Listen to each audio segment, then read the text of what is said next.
How's it going, everybody? It's your favorite whatever tech, Javon. I'm here with Chrissy. Young D-Lo. Matt. Alexis. Eric. and we're coming today to talk to you guys, or we're coming to talk about some tech talk. So I'm here, I got my people around, and I just kind of want to get their input, or how they feel about technology, what they think about where technology is going. I mean, just to get everybody's opinion, and then we'll come back and we'll have some details and some things that's going on, some important things. I mean, how technology has influenced them in their daily lives and their businesses and their daily activities. So we'll start to our right here with Chrissy. I'm going to start here with saying, hey, if you guys can see this, she looks like, what the freak? But, so Chrissy, how has technology influenced you on a day-to-day basis? Like, what are some things you like, some things you don't like, positives, negatives, things like that? I personally, I'm not really a techie person. I'm really intimidated by technology, honestly.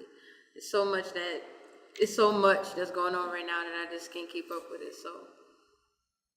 So is it that it's an issue with keeping up with it? That's kind of like what gives you that like angst about it, or? I feel like I learned about something like I have a Mac Pro 12. I learned about that, and then a new one come out, and I'm like, what's the difference between that one and this one? I'm gonna keep this one. Like, then I have an argument about why there's no difference, but then it's stuff that I haven't even learned about the original Mac Pro 12 that I have that's just mind blowing. So I just choose not to learn about anything. Gotcha. So see, these are some of the things we want to tackle here at our podcast. So we kind of want to help kind of debug or deband some of those like things that make people nervous, or why growth is not such, or why the change of technology isn't a bad thing, why you don't have to be worried about it, and kind of why you don't have to be nervous and things like that. So I'm happy that you came on, you kind of gave your spiel, and then we're gonna definitely do our part to help relieve some of that angst. Young D-Lo, how has technology influenced your daily life? I mean, I know you work in the business industry. How have you seen technology come across, in the business world that's like, okay, this is good, or this is really bad? I guess technology has really just made life easier. Like now, I'm an accounting major, so I plan to go to the accounting field, and I feel like a lot of the work that was, previously sought out, some like the basic stuff like doing journal ledgers and everything else that comes along with, handling a traditional business have really just kind of been broken down and just now using Excel for most calculations, and using a lot of different software to do half the stuff that you would have had to do by hand. That would have took days and days. Now you can do it in hours, and it takes a lot less time. It's a lot less brain power needed to do it. It's really simplifying a lot of the general issues that a lot of people are scared of when they think about accounting, like numbers. Oh my God, what half of this us typing it into a freaking computer and the computer calculating it for us. So it kind of takes away, all the user error or the miscalculation by, human error, which, we all are known to make. So I really think technology has kind of just been a great benefit to us in terms of breaking down some of the stuff that really took us a lot of time back in the day, as I was growing up in terms of business, and really kind of debunking it and breaking it all down and making it very simple. Gotcha. So you're saying that basically technology has definitely helped the accounting world and the business world by making things a lot easier and a lot more, accurate in the workforce. So what about in your personal life? How has technology done anything, in your personal life as far as like school, or just anything what changes has you've had to adapt to?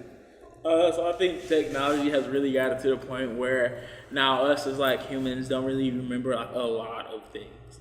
Like we don't realize how much stuff we don't remember because our phone just buzzing and beeping and humming and going off every 10, 20 seconds, every other hour or something like that, with some notification of some event that we might be going on. So kind of being like that, notification versus, having it stuck in my brain. And so it's a lot less than me having to remember all this different information and different things that's going on in life with classes and trying to manage my reading and work life, and just kind of being able to have something that is tracking it. So it kind of makes life a lot simpler, makes life go by a lot easier, a lot less stuff that's being forgotten. So. Gotcha.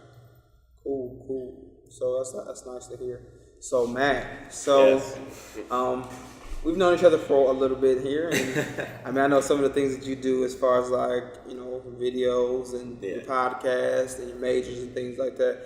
So I mean, what in through all of these different things and these changes that happen, I mean, in all the industries and versions of technology, I mean, what of these things have helped you or made things easier for you to get to where you want to go in life? Well, I mean, with everything that Apple gives you on their laptops, all the software they give you, it starts off super easy, and then as you work your way up, everything gets more complex and you can do more with it. But the way I look at the world is, what runs the world is technology and money. So, I mean, you need to know technology if you want to succeed in this world.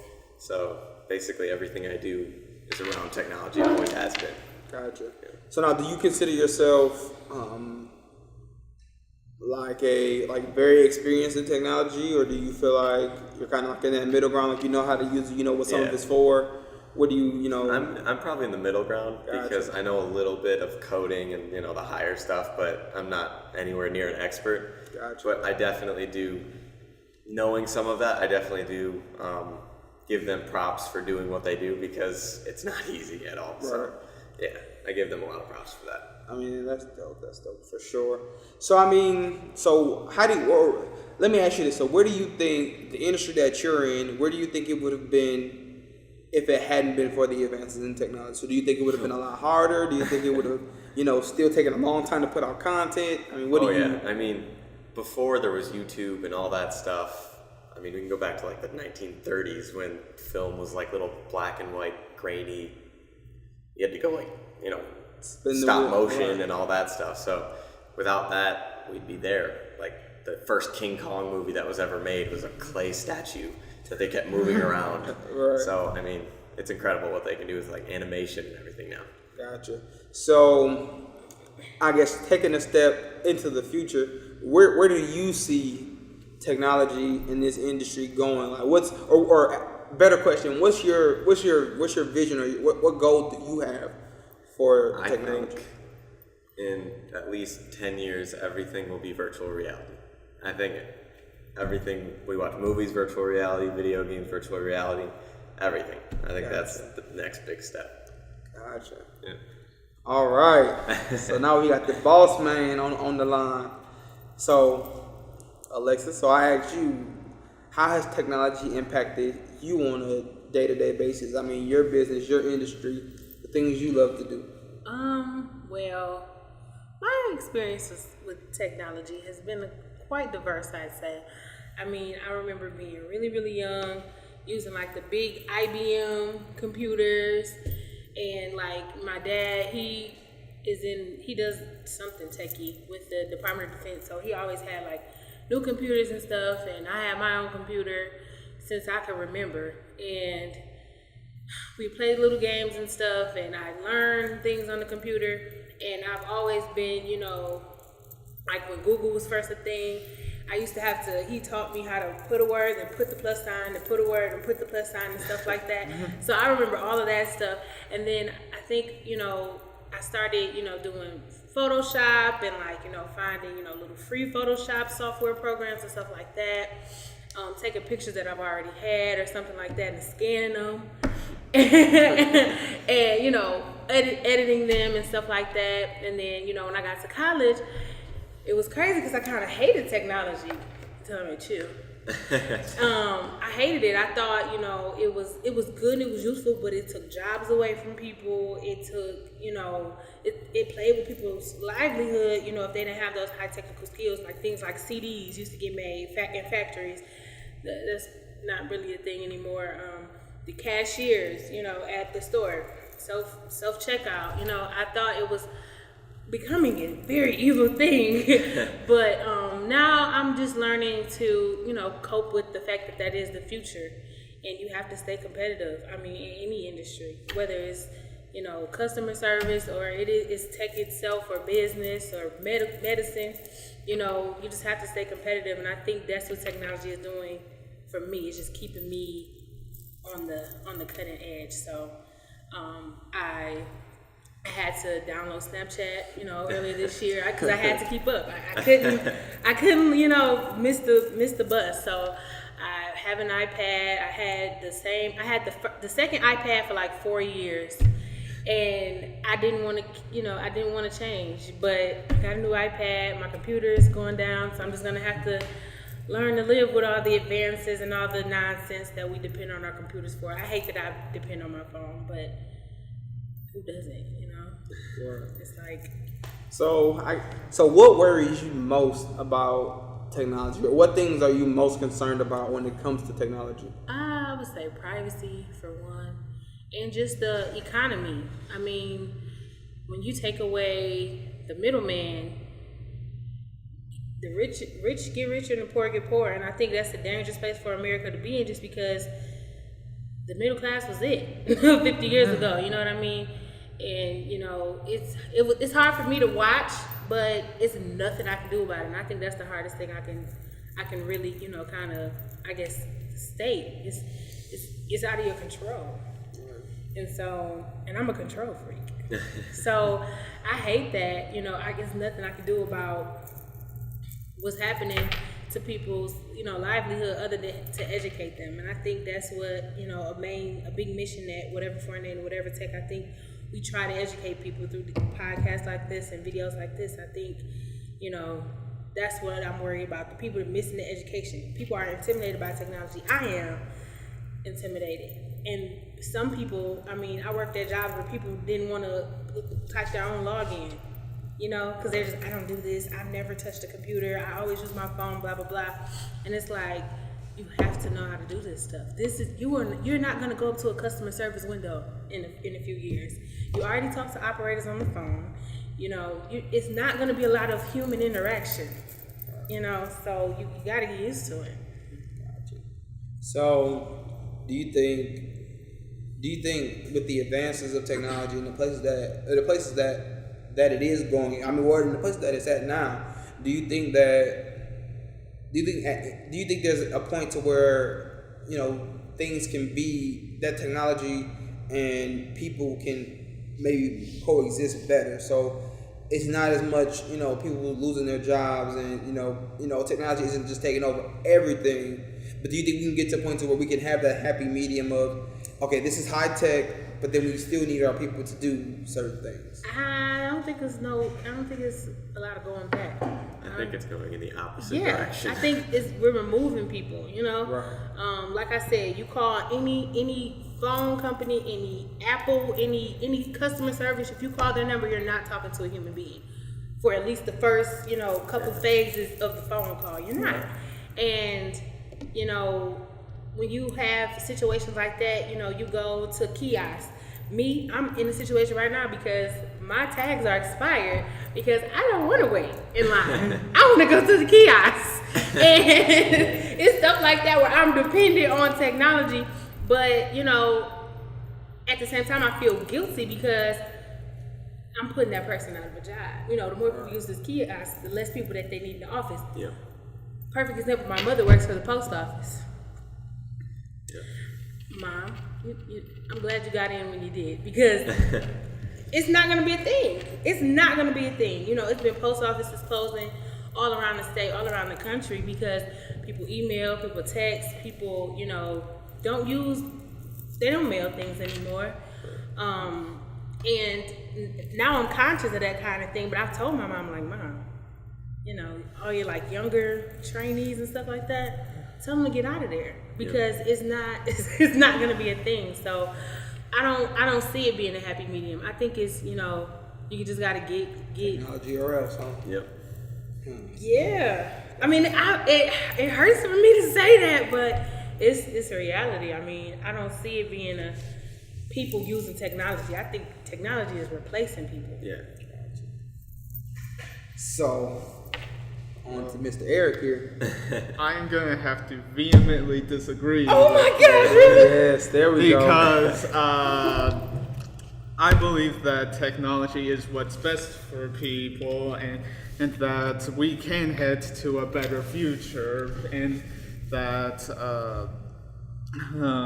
we can head towards a place where we can eventually Okay, we've been talking a lot about informational technology. We are in the great information age. And we can have the world in our phone and access all these great information, and that's awesome. But and now I'm talking about things that will be like past our lives, way into the future, and this is like huge conceptual stuff now. And I've been thinking about this a lot recently. I think that we'll eventually reach a point where we can eliminate scarcity, eliminate money, and that can just pave the way to eliminating a whole lot of problems in the world. So think Star Trek. So you're thinking it's going to go more towards the cyberpunk future. Yeah. I'm thinking it's going to go more towards the Star Trek future. Okay. So for those who have no clue, That's what you two are talking about. Okay, well, Star Trek is kind of like basically we use the technology that we have and just advance it to where it betters us as people. Yeah. It doesn't take over us. But what we were arguing was that technology is going to replace people, and if anybody's seen Wall-E, basically in that movie it's basically saying technology has taken over the world and the people are so dependent on that they basically killed the Earth.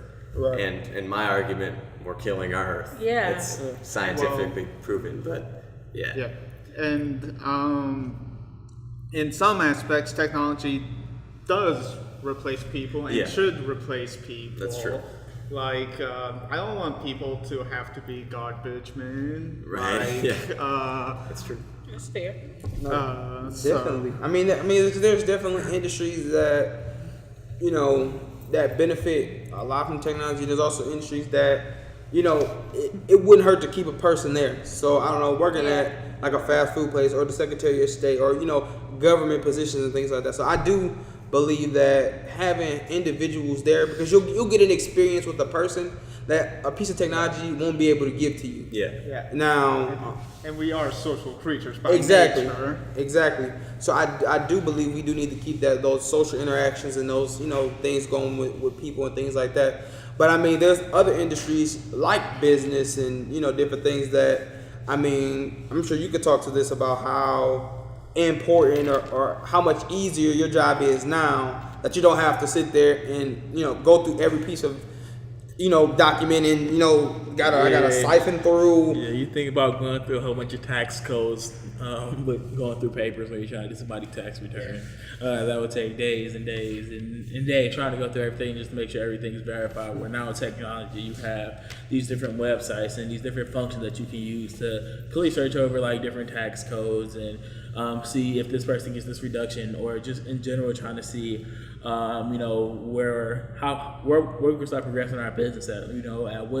At what point, at what service level are we able to produce X amount of product. So just kind of having the ability to not have to sit there and do all the calculations, and especially in terms of like communication styles, being able to communicate with different industries and businesses that you work with to properly price out your different products and goods.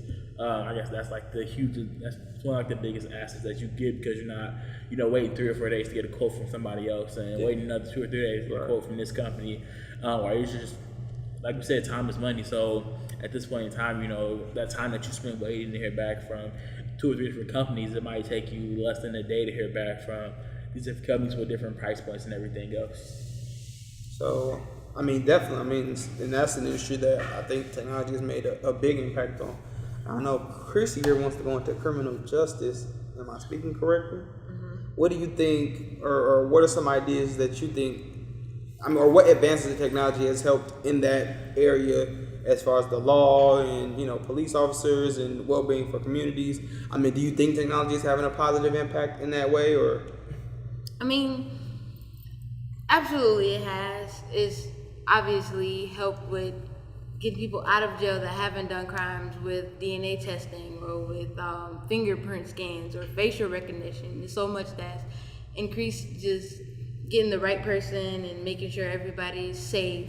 So technology does its job at processing information faster, but sometimes it like has a lack Right. to where humans are supposed to do their job, it doesn't meet. Absolutely. So does that make sense? Absolutely. I mean, because there's, like I said, technology doesn't have a human element. Now, there's artificial intelligence, but there's nothing like the actual human I feel for you. So I understand exactly what comes. Or I've been through that.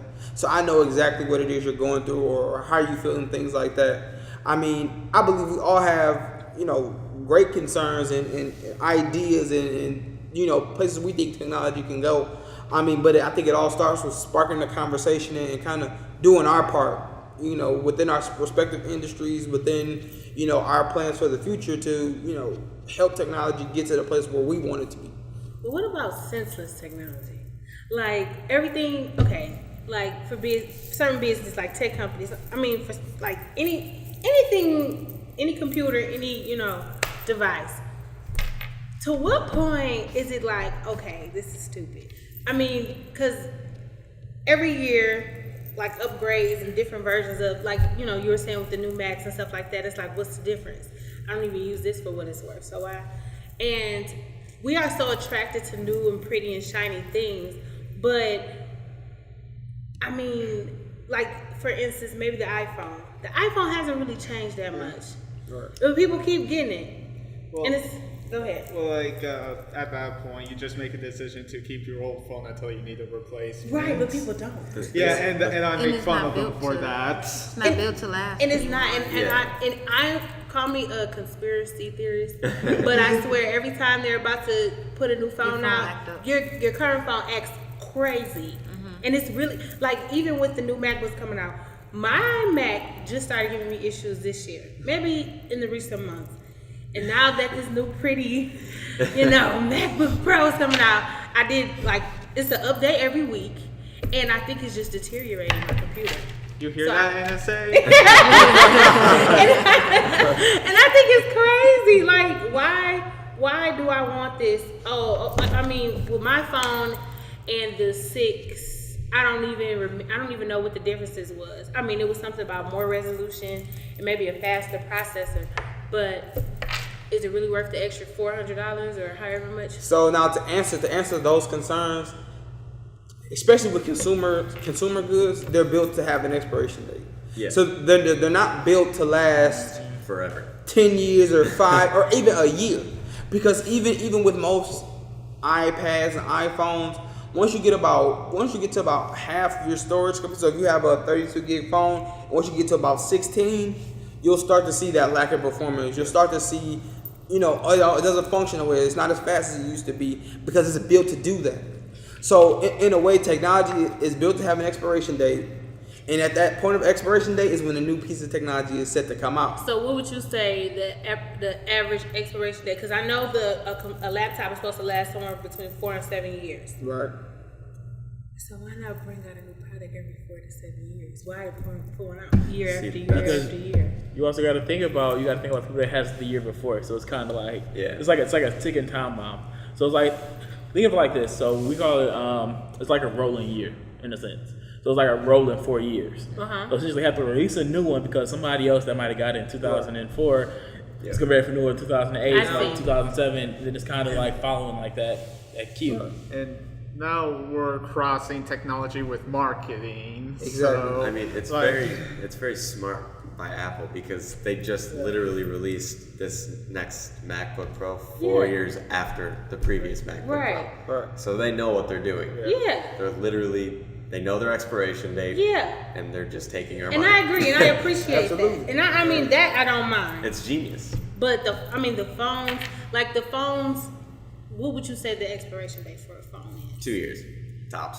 And then I mean, and that's if you use it for the bare minimum. So if Yeah. if you're one of those individuals who all I do is talk and text, you probably could use the same phone for 2 or more years and never worry about Right. performance, never worry about any issues. But the what happens now is we live in a society where we use our phones for social media, we use our phones to check It's a lot of wear and emails, tear. we use our phones to listen to music, Yeah. we do use our phones to go on YouTube, we use our Yeah. phones to do almost everything, To take shop, notes, to to eat, shop. everything. You put your credit card information in your phone now, Yeah. and it's just like It's a lot of use. It's a lot of use, and that's how the phone was designed to take that beating, but it's But also for a designed small- right for a certain amount of time. It's set to expire when you do so much. Like, Yep. I haven't even turned my computer on in the last few days because See? of my phone. Exactly, and I mean, and those are the things that our phones allow us to do, and that's why, like, the industry is so fast changing. So it's not like if I'm a phone like a Samsung or Apple, I don't have to necessarily change the phone so much, just because I know because you may like the phone you have, you really like it, but it's not performing the way you want it to be. So what I'll do is I'll provide you with a phone with more storage that maybe is a little bit faster. And now we're big on pictures and images and things like that. Yeah. So I'll give you a better camera, probably keep the bones pretty much the same. And as a consumer, you'll be happy because you know what? It's a new phone, it's faster, I can store more data, and I can do more. Yeah, I'm gonna have to pay a little bit more for it, but certain phones like iPhones hold their value for a pretty decent amount of time. Yeah. So even now, if you have like a 6 or 5S, even Apple was smart in making the iPhone 5 or the iPhone SE, which looks exactly like the iPhone 5. It has some of the bones of the iPhone 6, but that phone will hold its value just because, in my mind, I had an iPhone 5. I like my iPhone 5. They don't make the iPhone 5 no more. I have a bunch of accessories. I have a bunch of this and that for it. But the SE will do the same thing, and I can still use all of my same accessories and stuff. So it kind of it gives you that window of I'm upgrading, but I don't feel like I have to learn something completely new or I have to be completely different because I can use what I have, or at least something that's similar to what I have, and still be comfortable with it. And that all boils down to marketing. Exactly. Yeah. Like- It's all a marketing technique. That's all it is. It's all like this concept of how can we it's basically like tricking your mind and thinking like you're getting something like that. It's like mind blowing. This new technology is about to like change your entire life. Right. When all it is the same device you just had for the Exactly. past year. And that's how I feel about it. I mean, they get me quite often. I mean, all of this stuff, you know. Because we're humans. It's Yeah. it's in our They nature. know. It's like- Oh, they know it's like- exactly how to get you. It's like, And it's new. the consumers have to be careful because when Apple comes out and says the new iPhone 7 Plus is 150% faster than the iPhone 6 Plus, Right. that literally means nothing. Exactly. It's basically the same phone. Yeah. So you just have to be careful with the actual specs that they give you technology-wise, because to a normal person like me or you or anybody, we're going to be like 150 times faster. That's amazing. It's going to be crazy. And it also matters how it's optimized and how Yeah, that exactly. speed is used. So basically, you're getting the same phone for a much greater price. Exactly. And I'm gonna give you guys a little trade secret, right? So when somebody says, "Oh, this is 40% faster, or 40% lighter, or 40% better camera," think about what that percent. Because that's why they never give you an actual figure. So it's not like, you know, if your old battery was 3,500 milliamps, this new battery is 5,000. They say, "Oh, it's 40%." Well, think about what's 40% of 3,500. Yeah. Add that to 3,500, you'll be like, It's Really not small. That much. it's not much. And that's why a lot of times they say, oh, even with the new MacBook, it's 30% lighter than the one prior. Okay, so my MacBook weighed 4.5 pounds. Now it weighs 4 pounds. Yeah. Okay. I mean, I'm not going to be able to tell the difference, but it sounds good I mean, when if you hold them, Yeah. hold them both, Oh. you might tell the difference. Right. Speaking of products that don't No. really change, let's talk about consoles for a moment. They're starting to do the Apple trick of releasing products that don't really change at all. Exactly, I The mean- PS4 Wait. Pro and the Scorpio. Yeah, They're and they starting just- to copy They Apple. literally, all they did was make it smaller, Right. and then upgrade the resolution of quality of game you can play. That's They it. haven't released Yeah, and they yet. threw a I pro. hope They they, need a pro I hope in they there, flop. And I mean, and that's the industry we live in, because and then it's so consumer driven. So if I can make you feel good about buying this new product, I know I got you. Oh, let me tell you the best way they do it. The thing that they do, the greatest, I believe, they keep the price point the same. So they make all these different new advancements. They keep the price point the same, and all they do is just discount the old device that's like a year old. Yep. So you think about the time value of like that device that you bought in a year, it's gonna like decrease to about half the price. They're still gonna make money on this phone, because they already made a crap ton of money on. But now they're gonna have you buy this new device, and you're stuck with this old device. But I noticed with the new MacBook that's coming out, they didn't do that. The MacBook Pro, but from not the newer one. The other one was maybe like $1,700, I think, around that mark. But the newer one, that's the same size, is $2,400. Well, so what happens is the MacBook Pro that was made in 2015 is around $2,000. So, but wait, I thought it was it's another one. Right, it wasn't any changes or something. Right. So the one that was made in 2015 was kind of along the same lines as the ones from 2014, 2013. Right. Those are all pretty much the same device. But the one that's made in 2016 is the Pro 15 inch starts at $2,400. Yeah. And so what Apple did, I think, in this respect was, now I don't know how much it cost them to make the Touch Bar or the Touch ID on the MacBook, but what they did was they kept the MacBook Pro from 13 to 15 at the same about price point, and they increased the new device just because of the Touch Bar. Right, just because of the Touch Bar. I mean, the keyboard's a little different. You get some. It's not much. Like it's that back to that consumerism thing. It's like basically the same touch except bar. the Touch Bar. Yeah. Oh my gosh, a Touch Bar. And you're like, well, what is a Touch Bar? Yeah. Oh, we can do this, and Because this. I kind of like the function keys. I don't know. Yeah, like on their website, they're literally marketing just the Touch Bar. You go on there and it says a touch of amazing. And I or mean something. the color. Right. Oh, you're right. It's super a new corny color. and cheesy, but it's gonna work because they're gonna make billions off of it. The whole point of marketing is to convince us to buy something that we don't really need. Exactly. Absolutely. And I just think that gives marketing just such a bad name, because marketing is a shiesty business. Let's just be real. It's a really, really tricky business. It's almost as bad as sales. But I think when you think of marketing in the respect of just getting a message out there for something useful, you know what I mean? It's like, you don't think of marketing when it's a good story or when it's something worth marketing. But when you think of this, it's like, gosh, that marketing team, man. It's very hard to market good. Yes, it is. exactly. Although every now and then you see an ad that just makes you laugh and smile. Yeah. But see, I think that's good. What I'm saying, concept. It goes off marketing a brand. Yeah. That's what Apple's doing. They're marketing a brand. That's why they ever do it so easily, because they're just marketing a brand. They're not trying to market, something good. It's hard to market a good because that good might not necessarily have a brand yet. Yeah. So I think that's the other back end of marketing. If you already have a brand that's developed, like Jordan comes out with the same shoe, multiple years. They came out every year. They come with the same shoe. Might change one color on it or something like that, or one number 7 retro, blah blah blah. It's the same thing every year. Yeah. Same shoe, literally. Yeah, it's hard to market good. I would agree with that. So I mean, we're getting to the end here of our time, but we all have pretty valid concerns, valid points, ways that technology has influenced us both, in our opinions, negatively, positively, and that's where it starts. It starts with getting with people who you're able to have that conversation with, that talk with, this is what I think about it. This is what I think about it. Okay, well, let's see if we can figure out or come to a understanding that either, this is a mutual understanding that makes more sense. So it's not my side, not your side, but here's where or what we want to do in technology, and here's how we want to get there. So I definitely am excited about where the podcast is going. I want to thank you guys for being here, because this was definitely a big deal for me, for us, for whatever tech.